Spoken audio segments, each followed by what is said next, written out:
सर्वात मोठी बातमी घडामोडी पाहण्यासाठी चॅनेल सबस्क्राईब करा।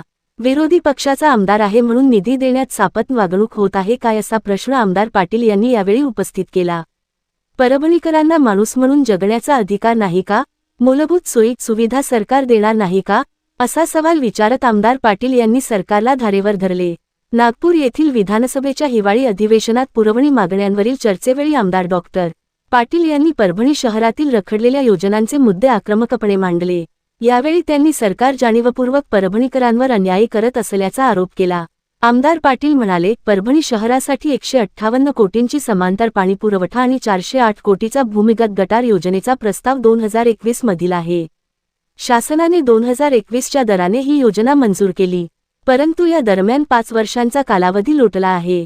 सर्वच गोष्टींचे दर वाढले असल्याने जुन्या दराने कंत्राटदार हे काम करतील का, असा सवाल उपस्थित केला। सरकारला परभणीला खरंच ही योजना द्यायची असल्यास प्रशासकीय मान्यतेत दुरुस्ती करून चालू दराने ही योजना मंजूर करावी, तरच कंत्राटदार काम करतील व ही योजना मार्गी लागेल असेही आमदार पाटील यांनी सभागृहाच्या निदर्शनास आणून दिले। दरम्यान गेल्या 5 वर्षाच्या कालावधीत ही योजना कोणी रोखली याची सीबीआय चौकशी करून संबंधित अधिकाऱ्यांवर दप्तर दिरंगाई कायद्यांतर्गत गुन्हे दाखल करावेत अशी मागणी आमदार डॉक्टर पाटील यांनी केली।